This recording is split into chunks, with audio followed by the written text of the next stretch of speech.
Choosing the right projects. Choosing the right projects makes all the difference in the world.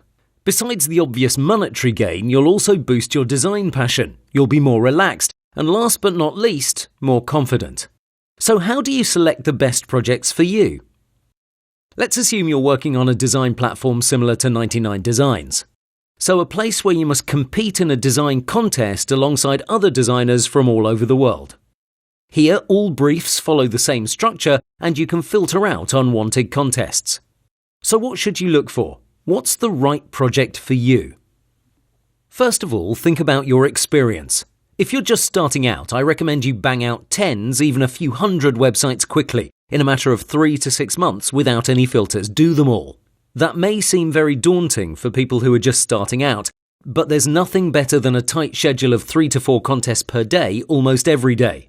This will increase your speed, your knowledge, and it will desensitize you.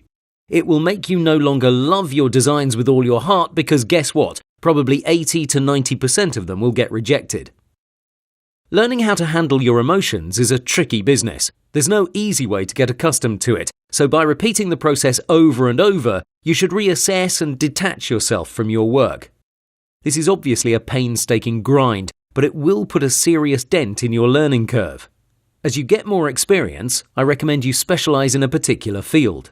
This is so you increase your chances of making an honest dollar out of your designs.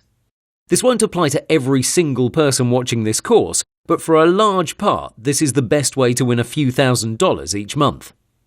So see what you're good at. Maybe it's corporate websites, maybe it's e-commerce sites or blogs. Considering you just ground out lots of designs, you should have a clear idea which ones appeal to you the most. You should be able to clearly rank your designs by their level of quality too.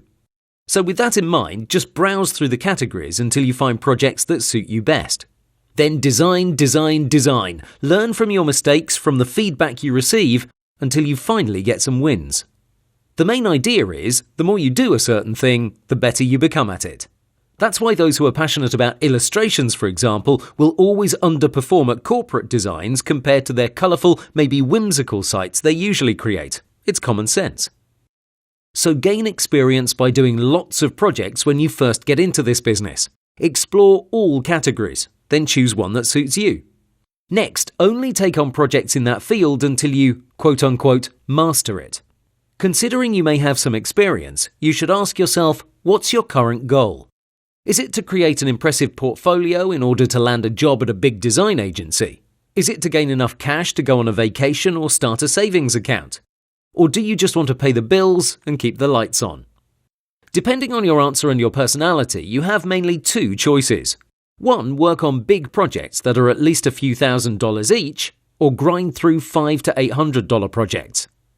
At this point, considering my experience, my bank account, my personality, my current health and lifestyle, I'd probably work only on large projects. From time to time, I may resort to a relatively cheap project just for the fun of it. If you need to keep the lights on, grinding is the best way to go, because large projects usually require lots of custom graphic work which can't be easily adapted and reused anywhere else. When you're on the grind in the corporate website sector in a budget range of $500 to $1,200, you can reuse the same techniques, color schemes, fonts and layouts and still keep things as original as they can be in this field.